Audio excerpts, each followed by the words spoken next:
मौला मेरे इश्क का हाफिज है तू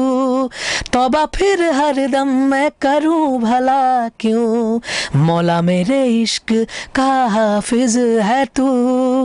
दुनिया से फिर मैं यूं डरूं भला क्यों। নমস্কাৰ নিউজ এনি টাইমৰ দৰ্শকসকলক স্বাগতম জনাইছোঁ আমাৰ এই নতুন অনুষ্ঠানলৈ। আজি আমাৰ মাজত উপস্থিত আছে এগৰাকী বিশেষ অতিথি যুৱ প্ৰজন্মৰ এগৰাকী জনপ্ৰিয় শিল্পী নীলোৎপল। নীলোৎপল, স্বাগতম জনাইছোঁ তোমাক। ধন্যবাদ। আমি যদি প্ৰথম সংগীতৰ কথা পাতোঁ, নীলোৎপলৰ লগত কথা পাতিলে প্ৰথম সংগীতৰ কথাৰে আৰম্ভ কৰিব লাগিব। তুমি সংগীতৰ ক্ষেত্ৰত কাম কৰিম বুলি কেনেকৈ ঠিক কৰিলা? মানে তোমাৰ বয়সত বা যেতিয়া কোনোবাই চাকৰি কৰে, ব্যৱসায় বাণিজ্য কৰে, তুমি ভাবিলা যে মই সংগীতৰ ক্ষেত্ৰতে কিবা এটা কৰিম, আগবাঢ়ি যাম, তো কেনেকৈ মনত আহিল? মনত আহিল মানে মই সৰুৰ পৰাই সংগীতৰ লগত জড়িত আছিলোঁ। ক'ৰ পৰা আৰম্ভ হ'ল বুলি সুধিলে আচলতে ক'বলৈ অলপ দিগদাৰ, কিন্তু যেতিয়া মই স্কুলত পঢ়িছিলোঁ বা গাঁৱত যিকোনো অনুষ্ঠানত বা যোৰহাটত, তেতিয়া তেনেকৈ মই গান চান গাইছিলোঁ, কিন্তু মই ইমান সংগীততকৈ মই বাকী চিলা উৰুৱা, বৰশী বোৱা এনেকুৱা ধৰণৰ বস্তুবিলাকতহে মোৰ বেছি মন আছিলে আচলতে সৰুতে। আৰু সৰুৰ পৰা যিহেতু ঘৰত সংগীত বহুত বেছিকৈ শুনো, মানে সকলোৱে গায় বা কোনোবাই নাচে, তো সেইবিলাক বস্তু মোৰ কাৰণে অকণমান মই অকণমান ব'ৰ হৈ গৈছিলোঁ। তাৰপিছত কলেজ, তাৰপিছতে হায়াৰ ছেকেণ্ডেৰীত আকৌ গান গোৱা আৰম্ভ কৰিলোঁ। তাৰপিছতে JB কলেজত পঢ়িছিলোঁ মই। আনুষ্ঠানিক শিক্ষা সংগীতৰ ক্ষেত্ৰত মানে সৰুতে আৰম্ভ কৰিলা নে পিছত? আনুষ্ঠানিক শিক্ষা মানে নিজেই জীৱনত লগ পোৱা ব্যক্তিসকলৰ পৰাই শিকি আছোঁ আচলতে। বাকী তেনেকুৱাকৈ ক'তো মই পঢ়িবলৈ বা মিউজিক স্কুল বা মিউজিক কলেজত, মই সৰুতে তবলা শিকিছিলোঁ যোৰহাট সংগীত বিদ্যালয়, ইন্দ্ৰেশ্বৰ শৰ্মা ছাৰ, তেওঁ তাত শিকিছিলোঁ, মই তবলা শিকিছিলোঁ। তাৰপিছতে তবলা বজাইছিলোঁ আচলতে মই সৰুতে। তাৰপিছতে গানটো অকণমান দেৰিকৈ গালোঁ। তাৰপিছতে মই যেতিয়া গুৱাহাটীলৈ আহিলোঁ, গুৱাহাটীলৈ অহাৰ পিছতে মই বহুত কেইবাজনো ভাল ভাল বন্ধু মই লগ পালোঁ। অনুৰাগ শইকীয়া, যি এতিয়া খুব ভাল সংগীত কৰি আছে বলিউডত। অনুৰাগ, শান্তনু ৰৌমৰীয়া, যি মোৰ মাজুলী গানটো লিখিছিলে আৰু বহুত গান লিখিছে, তেওঁক আমি একেলগে বহুত কাম কৰিছোঁ। শান্তনু ৰৌমৰীয়া, অৰূপজ্যোতি বৰুৱা, বিতুপন, শশাংক সমীৰ, আমি আমাৰ টিম এটা নিজে নিজে আমাৰ গঢ় লৈ উঠিলে গুৱাহাটীত। তাৰপিছত মোৰ এখন প্ৰথম এলবাম ওলাল 7 আনপ্লাগড। এতিয়াও যদি যিসকলে শুনা নাই, মই অনুৰোধ জনাইছোঁ সেই এলবামখন শুনিবলৈ। ইউটিউবত জুকবক্স আছে 7 আনপ্লাগড। আৰু তাৰপিছতে মই মুম্বাইলৈ গ'লোঁ 2013 চনত। 13 চনত মুম্বাই গ'লোঁ। মুম্বাই যোৱাৰ পিছত মই মুম্বাইত বিভিন্ন সংগীত পৰিচালকৰ লগত সংগীত ব্যৱস্থাপক হিচাপে বা এছিষ্টেণ্ট হিচাপে মই বিভিন্ন বলিউডৰ ছবিত হওক, TV চিৰিয়েল হওক, মাৰাঠী ইণ্ডাষ্ট্ৰিটো মই কাম কৰিছোঁ, গুজৰাটী ইণ্ডাষ্ট্ৰিটো মই কাম কৰিছোঁ। তেনেকৈ মই কাম কৰিছিলোঁ বেকগ্ৰাউণ্ড স্ক'ৰ বা সংগীত ব্যৱস্থাপনা, তো তেনেকৈ কৰিছিলোঁ। তাৰপিছত যোৱা বছৰৰ পৰা মোৰ সংগীত পৰিচালক হিচাপে, মিউজিক ডিৰেক্টৰ হিচাপে যিটো পোষ্টাৰত নাম অহা বুলি কয়, সেইটো যোৱা বছৰৰ পৰা মোৰ আৰম্ভ হৈছে। সেইটো এটা নতুন জাৰ্ণি, আৰু বস্তুবিলাক নভবাকৈ আৰু চেষ্টা নকৰাকৈ নিজে নিজে হৈ গৈ আছে। ক'ব লাগিলে এই ক্ষেত্ৰত নীলোৎপল কিছু লাকি, মানে মই এই ক্ষেত্ৰত মই খুবেই লাকি। আৰু মোৰ আটাইতকৈ ভাল লগা কথাটো হৈছে যে মই বেয়া মানুহৰ সংস্পৰ্শত নাই আজিলৈকে। সেইটো ডাঙৰ কথা। আৰু তোমাৰ এই যাত্ৰাটোৰ কথা কওঁতেই বিশেষকৈ অসমৰ মানুহৰ মাজত খুব জনপ্ৰিয় হৈ পঢ়াৰ সময়তখিনি আছিল তোমাৰ মাজুলী গানটো আছিলে। সেই মাজুলী গানটো এটা মোক চিনাকি দিলে। মাজুলী তোমাৰ তাৰ দৃশ্যগ্ৰহণ হওক, গোটেই খুব এটা সুন্দৰ কথাৰ পৰা দৃশ্যগ্ৰহণলৈ কেমেৰালৈকে, তো সেই অলপ জানিব বিচাৰিব মানুহে তোমাৰ মাজুলীটো হৈ গ'ল 2-2.5 বছৰ আগতে ওলাইছিলে মাজুলী গানটোৰ মোৰ এলবাম পঞ্চম। সেইটো এটা খুব মোৰ গোটেই জীৱনৰ কাৰণে এটা ডাঙৰ আশীৰ্বাদ। অসমৰ ৰাইজে, কেৱল অসমৰে নহয়, ভাৰতৰ বা পৃথিৱীৰ বিভিন্ন জেগাত মোৰ ফেন ফল'য়িংটো ৱৰ্ল্ড ৱাইড আছে। মানে বিভিন্ন জেগাত কম বেছি পৰিমাণে। মোৰ অসমতকৈ বাহিৰত মোৰ বেছি মোৰ গান শুনা 50% যদি অসমত আছে, 50% মোৰ বাকী অনা অসমীয়া মানুহে মোৰ অসমীয়া গান শুনে। সেইটো খুব এটা ভাল লগা কথা আচলতে। সেইটো মই খুব ভাল লাগে মোৰ ভাবিয়ে। আৰু আৰু অসমীয়া মাজুলী বা অসমীয়া গানখিনি শুনিয়ে মই কিন্তু বম্বেত কাম পাইছোঁ আৰু এইখিনিতে এটা তোমাৰ খুব সৌভাগ্য বুলি ক'ব লাগিব কাৰণ উদীয়মান যিখিনি সংগীতৰ ক্ষেত্ৰত কাম কৰি আছে তুমি অসমৰ 2 তাৰকা জুবিন গাৰ্গ আৰু অংগৰাগ পাপন মহন্ত দুইজনৰে সান্নিধ্য পাইছা সেইটো বৰ ভাল লগা কথা এটা এইটো দুইজনে মোৰ ককাইৰ দৰে দুইজনে মোৰ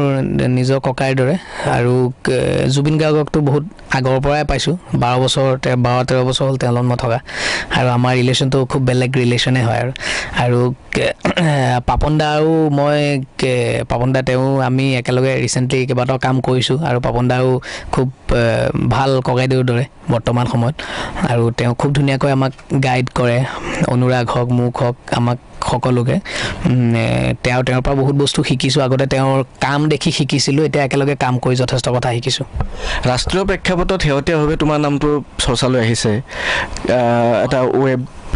চিৰিজত যিটো এটা জায়েণ্ট বুলি কয় TVF তেওঁলোকৰ খুব ডাঙৰ এটা হয় গতিকে তাত তুমি কাম কৰিলা এই কেনেকৈ গোটেইখিনি আৰম্ভ কৰি পাপন দা আছিলে তাতে গোটেইখিনি যাত্ৰাটো এই যাত্ৰাটো আকৌ খুব ইণ্টাৰেষ্টিং যাত্ৰা এটা TVFে মোক বিচাৰি আহিছিলে মাজুলী গানটো শুনি এইটো মানে ক'ৰবাত আপুনি সৰু বস্তু এটা বা নিজৰ গান এটা বা কিবা এটা বস্তু ভালকৈ কেতিয়াবা কৰিলে তাৰ পৰা কেতিয়াবা বহুত ডাঙৰ অপৰচুনিটি পাব পাৰে বা তাৰ পৰা বহুত ভাল কাম কৰিবলৈ সুবিধা পায় বুজা মানুহে বুজি পাই যায় জনা মানুহে ঠিক তেনেকুৱাকৈ মই যেতিয়া মাজুলী গানটো কৰিছিলোঁ তেতিয়া TVFৰ এখন ৱেব ছিৰিজৰ কাম হৈ আছিলে ইয়ে মেৰি ফেমিলি ডিৰেক্টৰ সমীৰ সাক্সেনা TVFৰ অফিচত কেইটামান অসমীয়া ল'ৰা ছোৱালী আছে আচ্ছা সেইটো আমাৰ দৰ্শকসকলে জানিব বিচাৰিব কাৰণ TVFে যিটো জনপ্ৰিয়তা পাইছে এইটো মানে খুব সাংঘাতিক জনপ্ৰিয়তা আৰু খুব হৃদয়স্পৰ্শী তেওঁলোকে যিবিলাক ঘটনা প্ৰবাহক লৈ কামখিনি কৰে গোটেইকেইটা পৰ্টেল ইয়ে মেৰি ফেমিলিৰ কথাটো বুলি কৈছে সেইটোতো 90s যিখিনি কিডছ আছিলে তেওঁলোকেতো খুব আত্মীয়তা তাৰপিছতে সেই তাত অসমীয়া এজন দুজন অফিচত আছে তেওঁলোকে অফিচত গানটো বজাই থাকে সমীৰ সাক্সেনা শুনিলে আৰু তাৰপিছতে বাহিৰতো বলিউডৰো কেইবাজনো ডাঙৰ তাৰকা বা মিউজিচিয়ানে বহুতে শ্বেয়াৰ কৰিছিলে টুইট কৰিছিলে গানটো লৈ তেতিয়া টুইট কৰোঁতে তেতিয়াও তেওঁ ক'ৰবাত শুনিলে মোৰ কথা তাৰপিছতে আপোনাৰ তেতিয়া গানটো তেওঁ শুনি পেলাই তেওঁ তাৰপিছত মোক ফোন কৰিলে এদিন ইউটিউব ফেচবুকৰ পেজত মোক ফোন কৰি মোৰ মেনেজাৰলৈ মেইল কৰিলে তো তেনেকুৱাকৈ কৰিলে তেওঁ মোক লগ পাব বিচাৰিলে তাৰপিছতে মই গ'লোঁ এদিন বম্বেত লগ কৰিবলৈ TVFৰ অফিচত সকলোকে লগ পালোঁ তেওঁলোকে তাৰপিছতে ক'লে যে এনেকুৱা ধৰণৰ আমাৰো এটা গান এটা লাগে ইয়ে মেৰি ফেমিলি আমাৰ লাষ্ট গানটো আমি কৰা হোৱা নাই তো গতিকে ভাবিছোঁ যে তোমাৰ ভইচটো খুব ধুনীয়াকৈ যায় আমাৰ সেই চিনটোৰ লগত গতিকে এনেকুৱা ধৰণৰ এটা গীত এটা লাগে যে বা যদি তুমি পাৰা এইটো গানো তুমি হিন্দীলৈ ট্ৰেন্সলেট কৰি দিব পাৰা মই তেতিয়া ক'লোঁ যে হিন্দীলৈ ট্ৰেন্সলেট কৰিব মই নোৱাৰোঁ কাৰণ এই গীতটোৱে মোক চিনাকি দিছে আৰু অসমৰ ৰাইজে যথেষ্ট মৰম দিছে এই গীতটো গতিকে আপোনাক যদি লাগে মই নতুন গান এটা বনাই দিম তেতিয়া তেওঁ ক'লে ঠিক আছে তই যেনেকৈ হেৰি কৰ তাৰপিছতে মই সেই তেনেকৈ মই ধাগা নামৰ গানটো কৰিবলৈ সুবিধাটো পালোঁ আৰু ধাগাত কাম কৰি তেওঁলোকে ইমান ভাল পালে ময়ো বহুত ভাল পালোঁ কৰি তেওঁলোক খুব চেন্সিবল মানুহ আৰু কাম কৰি ইমান ভাল পালে যে তেওঁ মোৰ কোনো ধৰণৰ কেইটামান মাথো অসমীয়া গান শুনি তেওঁ মোক ট্ৰিপলিঙৰ নিচিনা ইমান ডাঙৰ চিৰিজ এখন মোক দি দিলে কৰিবলৈ তেওঁৰ সেই বিশ্বাসটো আৰু তাতে ইমান ভেৰিয়েশ্যন আছিলে বাউল আছে সব বেলেগ গান কাৱালী এটা কৰিছোঁ যিটো কাৱালী আমাৰ অসমীয়া মানুহৰ দূৰ দূৰণিলৈ কাৱালীৰ লগত সম্পৰ্ক নাই আমাৰ কিন্তু তেওঁ মোক ইমান মানে কনফিডেন্স মোক দিলে মই প্ৰথমতে কৈছিলোঁ কাৱালী বনোৱা যিসকল সংগীত পৰিচালক আছে তেওঁলোকৰ পৰা কাৱালীটো কৰাই লওক কৈছে নাই তই পাৰিবি তই কৰচোন চেষ্টা কৰ তাৰপিছত মই কৰিলোঁ মুম্বাইত হাজি আলি আছে মই প্ৰথম দুবাৰমান কৰিলোঁ মই হোৱা নাই পৰা নাই কৰিব লাগি আছোঁ কম্প'জিশ্যনটো হোৱা নাই ভাল হোৱা নাই তাৰপিছতে এদিন মই হাজি আলি গ'লোঁ মুম্বাইত হাজি আলি দৰগাহ আছে তাত মই গোটেই দিনটো বহি আছোঁ গোটেই দিনটো বহি আছোঁ তাত কাৱাল থাকে চবেই গায় কোনোবা এটা বাৰত তেওঁলোকৰ লগত বহুত দেৰি বহি মেলি তেওঁলোকৰ লগত শুনিলোঁ তাৰপিছতে হাজিআলিত গোটেই দিনটো বহি মই প্ৰায় যাওঁ আগতেও গৈছোঁ কেইবাবাৰো তাৰপিছত মই বহুত গান শুনিলোঁ 3-4 দিন শুনি মই এটা চেষ্টা কৰিলোঁ গানটো বনাবলৈ তাৰপিছতে চবেই ভাল পালে গানটো যে কম্প'জিশ্যনটো খুব ভাল লাগিছে চবেই বিৰাট ভাল পালে সকলোৱে ভাল পোৱাৰ পিছত আকৌ শেহতীয়াভাৱে বহুত কেইবাজনো মানে গায়কে গাইছিলে বলিউডৰ কেইবাজনো গায়কক গাইছিলে গানটো বহুতে গালে তাৰপিছতে লাষ্টত কিন্তু তেওঁলোকে আকৌ মোক ক'লে ডাইৰেক্টৰ প্ৰডিউচাৰে যে তই যিটো কিউ ভইচ যিটো গাই থৈছিলি সেইটোহে আমাৰ ভাল লাগিছে গতিকে তয়ে গানটো গা তাৰপিছতে 3 নম্বৰ এপিছডত শ্বেতা আছিলে শ্বেতা ত্ৰিপাঠী আৰু সুমিত ব্যাস আৰু তেতিয়া সেই গীতটো মই তাৰপিছতে শেষত মই ফাইনেলি গালোগৈ তাৰপিছতে সকলোৱে এতিয়া ইমান ভাল পাইছে ভাল লাগিছে নতুন মৌলা মেৰে ইশ্ক কা হাফিজ এইটো গানটো ইশ্ক কা হাফিজ তো গুনগুনাই দিলে আমাৰ দৰ্শকলে Sure. नाम मेरे इश्क का दुनिया ने रख दिया पाक है या है नहीं फैसला भी कर लिया नाम मेरे इश्क का दुनिया ने रख दिया पाक है या है नहीं फैसला भी कर लिया तोहमत खा के मैं झुका के सर हारा जुल्म है क्या ये तू बता दे ए खुदारा फिर मैं कहाँ लब पे रख पिया मौला मेरे इश्क का हाफिज है तू तौबा फिर हर दम मैं करूं भला क्यों मौला मेरे इश्क का हाफिज है तू दुनिया से फिर मैं यूं डरूं भला क्यों रात के साए हो गहरे अगर राह दिखाने को जुगनू भी हो खोया हुआ जो हो मेरा सफर मोड़ पे ठहरा हुआ तू भी हो खाली न जाए ये दुआ मेरी खाली न जाए ये दुआ मौला तेरे किनारे है तेरे सफीने है तेरे ही दरिया में डूबा मैं आखिरी है इल्तिजा यूं नाज़मा मुझे रूह को सुकून दया खाक में मिला मुझे तोहमत खा के मैं झुका के सर हारा जुल्म है क्या ये तू बता दे ए खुदारा फिर मैं कहाँ लब पे रख पिया मौला मेरे इश्क का हाफिज है तू तौबा फिर हर दम मैं करूं भला क्यों मौला मेरे इश्क का हाफिज है तू दुनिया से फिर मैं यूं डरूं भला क्यों অতি সুন্দৰ অতি একদম হৃদয়ত লাগি যায় মানে খুব সুন্দৰ লিখিছে আৰু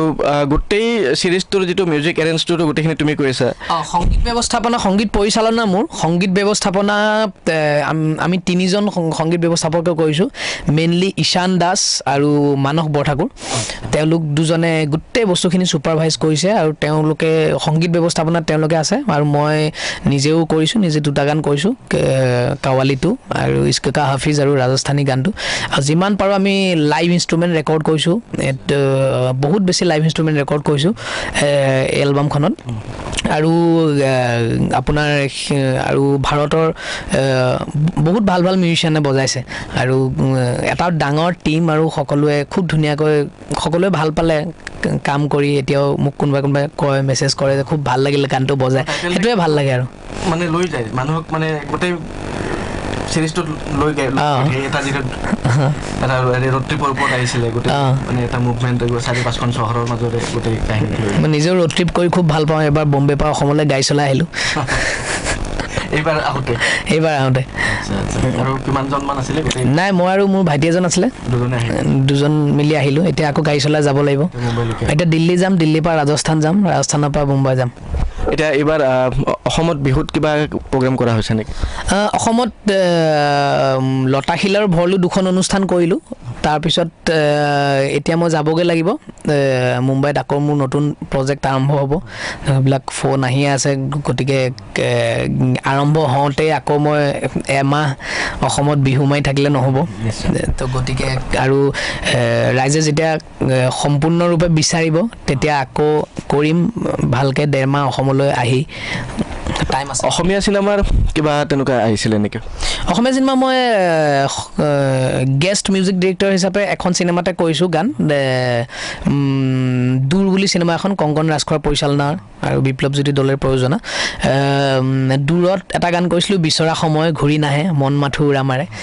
সেই গীতটো সকলোৱে আদৰি লৈছিলে কিন্তু খুব মই এটাই গান কৰিছোঁ এতিয়ালৈকে আৰু কৰিম মনে বিচৰা চিনেমা পাব লাগিব পালে কৰিম বলিউডৰ কথা যদি আমি পাতোঁ বলিউডত কি হয় দীৰ্ঘ সময়ৰ পৰা বহুখিনি অসমীয়া বাদ্যযন্ত্ৰী হওক শিল্পী হওক তেখেতসকলে এটা বহুত কষ্ট কৰি এটা এনভাইৰনমেণ্ট এটা বনাই থৈ দিছে তাতে বহুখিনি চিনিয়ৰ মানুহে কাম কৰি আছে আৰু তাত তুমি সেই তাত সোমাবলৈ কিবা কষ্ট হৈছিলে নেকি বা যেতিয়া কাম আৰম্ভ কৰিলা তো সেই যিটো তাত অসমীয়া যিখিনি আছিলে তেওঁলোকৰ পৰা সহায় সহযোগিতা নিশ্চয় পাইছিলা গাইডেন্স পাইছোঁ যথেষ্ট আৰু যিসকল আমাৰ আগৰ জেনেৰেশ্যন বুলি ক'লে আচলতে ভুল হয় যিসকল আমাৰ ককাইদেউসকল আছে যিটো যিসকল আছে যতীন শৰ্মা মাইনা দা কল্যাণ দা ধ্ৰুৱ দা জুবিন দা পাপন দা তেওঁলোকে যিডাল সাঁকো আমাৰ কাৰণে গঢ়ি গ'ল গতিকে তেওঁলোকৰ অসমীয়া মিউজিচিয়ানৰ খুব ভাল নাম আছে এতিয়া গতিকে আমি কিমানখিনি ধৰি ৰাখিব পাৰোঁ এতিয়া বম্বেলৈ যাবলৈ একদম ইজি এতিয়া কিন্তু তেতিয়া দিনত তেওঁলোকে কষ্ট কৰি গৈ যে সেই ৰাস্তাটো আমাৰ কাৰণে ধুনীয়া ৰাস্তাটো বনালে গতিকে সেইটোহে আমি এতিয়া ধৰি ৰখাটো আমাৰ দায়িত্ব গতিকে আৰু এতিয়া যাবলৈ একেবাৰে ইজি বম্বেলৈ কিন্তু একেবাৰে ইজি কাৰণে এটা বেয়াও হৈছে যে 3টা কৰ্ড বজাব পাৰিয়ে ল'ৰা ছোৱালী বম্বেলৈ গীটাৰ বজাবলৈ গুচি যায় তো সেইটো আচলতে নহয় কথাটো ভালকৈ অলপমান শিকি অলপমান বজাব পৰা অলপমান গাব পৰা হ'লে যাব লাগে বম্বেলৈ তেতিয়া ভাল হয় সকলো আছে মানে আৰু ইণ্ডাষ্ট্ৰিখন এতিয়া বহুত অপেন এতিয়া এনেকুৱা নহয় যে অকল 5জন মিউজিক ডিৰেক্টৰে কাম কৰে আজিকালি সদায় চাবচোন ছিংগাৰ নতুন মিউজিক ডিৰেক্টৰ নতুন এক্টৰ নতুন খুব অপেন ইণ্ডাষ্ট্ৰি এতিয়া আৰু সোমাবলৈ খুবেই ইজি যদিহে আপুনি সঁচাকৈ ধুনীয়াকৈ কাম কৰে আপোনাৰ কাম ভাল যদি মোক চাওক এতিয়া অসমীয়া গান মাজুলী শুনি মই বম্বেত কাম পাই আছোঁ এতিয়া ডাঙৰ কথা গতিকে ইয়াতেও যদি কোনোবাই ধুনীয়াকৈ অসমীয়া গান কৰে হয়তো বম্বে নালাগে আৰু আমেৰিকাটোক মাতিব মোৰ বিশ্বাস আছে মানে কষ্ট আৰু প্ৰতিভাটো নিজৰ আগত ৰাখি অলপ যদি কষ্ট কৰি আগবাঢ়ি যায় সফল নোহোৱাৰ কোনো কথা নাই প্ৰতিভা সকলোৰে আছে সকলোৰে প্ৰতিভাটো সকলোৱে মানে পায় কিন্তু প্ৰতিভা বিকাশটো মানুহে নিজে কৰিব লাগিব আমি বেছি সময় নলওঁ তোমাৰ পৰা মোৰ খুব ব্যস্ত চিডিউলৰ পৰা আমাক এইখিনি সময় দিলা তাৰ কাৰণে বহুত ধন্যবাদ ধন্যবাদ মোৰ ভাল লাগিল আৰু আপোনাৰ এই মই খুব ভাল লাগিল আপোনাৰ এই ৱেব পৰ্টেলটো চাই মোৰ খুবেই ভাল লাগিল খুব চেন্সিবল নিউজ আৰু ভাল খবৰবোৰ বেছিকৈ আছে সেইটো বেছি ভাল লাগিল তো গতিকে ভাল খবৰবোৰ মানুহে চাওক আৰু খুব পজিটিভ লাগিল মোৰ দেখি আপোনাক লগ পায়ো খুব পজিটিভ লাগিছে আমি আগলৈও কৰিম একেলগে কাম তো গতিকে মোৰ শুভেচ্ছা থাকিল আপোনাৰ লগত জড়িত আপোনাৰ গোটেই টিমটোলৈ মোৰ শুভেচ্ছা থাকিল নীলোৎপলৰ লগত যেতিয়া আমি এই ইণ্টাৰভিউৰ কাৰণে আহিম বুলি নীলোৎপলৰ ফেন ফলোৱাৰ্ছ গম পাইছিলে যে তেওঁৰ এতিয়া বহুখিনি জনপ্ৰিয়তা অৰ্জন কৰিছে আৰু বহুখিনি তেওঁক এতিয়া ফ'ল' কৰি থকা মানুহ বহুত হৈছে তেওঁৰ কামবিলাকৰ গতিকে আমি যেতিয়া আহিছিলোঁ তেতিয়া নীলোৎপলৰ কাৰণে এটা উপহাৰ আমাক দি পঠিয়াইছিলে যে নীলোৎপলৰ তাত যেতিয়া যায় নীলোৎপলক দিব নীলোৎপল ইয়াৰ এজন ফেনৰ তোমাক এইটো ধুনীয়াকৈ পেকিং কৰি দিছে এইটো পেকেটটোৰ পৰা উলিয়াই সকলোকে দেখুৱাওঁ বৰ ধুনীয়াকৈ বাহ বৰ ধুনীয়াকৈ বান্ধি দিছে এখন চিঠি এখনো দিছে যেন লাগিছে মোলৈ আমি চিঠিখন ভালকৈ মই অকলশৰে পঢ়িম ধন্যবাদ যে কোনে দিছে নামটো লিখিছে নেকি ভিতৰত দিব ঠিক আছে ধন্যবাদ এই ধুনীয়া উপহাৰটোৰ কাৰণে এই মৰমখিনিৰ বাবে আৰু এনেদৰে সকলোৱে মৰম জনাই থাকিব আশীৰ্বাদ কৰিব যাতে সৎ হৈ সংগীতৰ যাত্ৰাত আগবাঢ়ি যাব পাৰোঁ ধন্যবাদ প্ৰিয় দৰ্শকসকল, এয়া আছিল নীলোৎপলে যথেষ্টখিনি সময় আমাৰ লগত আজি শ্বেয়াৰ কৰিলে। তাৰ বাবে শিল্পীগৰাকীক ধন্যবাদ জনাইছোঁ আৰু তেওঁৰ আগন্তুক দিনবোৰ শুভ হওক। তেওঁ আকৌ সফলতাৰ সেই শীৰ্ষত আৰোহণ কৰক আৰু ইয়াৰ পৰাই এই অনুষ্ঠানৰ বিদায় লৈছোঁ। ধন্যবাদ।